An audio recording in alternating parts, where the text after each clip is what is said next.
அன்பிற்குரிய சகோதர சகோதரிகளே, வருத்தமான அதே நேரத்தில் எல்லோரும் ஒப்புக்கொண்டே ஆக வேண்டிய ஒரு விஷயத்தை நாம் நினைவுபடுத்திக் கொள்ள வேண்டிய தேவை இருக்கிறது. பெருந்தன்மை, இந்த பண்பை பற்றி பல விஷயங்களை பார்த்தோம்.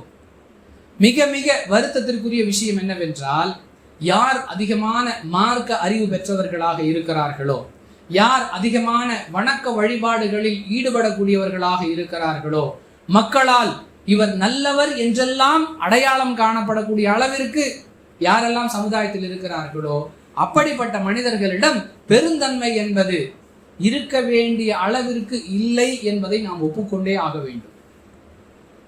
அறவே இல்லைன்னு சொல்லல, அவருடைய அந்த வணக்க வழிபாட்டிற்கு, அவருடைய அந்த மார்க்க அறிவிற்கு, அவருடைய அந்த சமுதாய உயர், ஒரு பெரிய பதவி, ஒரு பெரிய பொறுப்பு, மக்கள் எல்லாம் அவரை தேடி செல்கிறார்கள், அவர் சமுதாயத்தையே வழிநடத்துகிறார், இப்படிப்பட்டவர் என்றால் அவருடைய தகுதி, அவருடைய தராதரத்திற்கு ஏற்ப அவரிடத்துல பெருந்தன்மை இருக்கிறதா? அவர்னு சொல்லி யாரையோ அல்ல, நான் என்னிலிருந்து அதை துவங்குவது. என் வயது, என்னுடைய கல்வி, என்னுடைய அனுபவம், என்னுடைய சமூக சூழல், நான் வழிநடத்தக்கூடிய குடும்ப உறுப்பினர்கள், இதுக்கெல்லாம் தகுந்தார் போன்று நான் பெருந்தன்மை உள்ளவனாக இருக்கிறேனா என்று ஒவ்வொருவரும் நம்மை சுய பரிசோதனை செய்து கொள்ளணும்.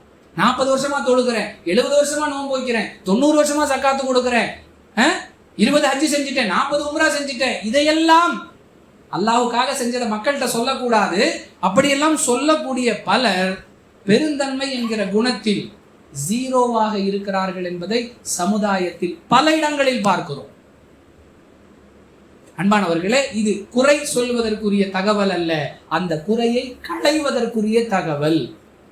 ஏதாவது என்னுடைய செயல்பாட்டில் பெருந்தன்மைக்கு மாற்றமாக இருந்திருக்கிறது என்று சொன்னால் அதை நினைவு கூர்ந்து அதை சரி செய்ய ஒவ்வொருவரும் முயற்சிக்க வேண்டும்.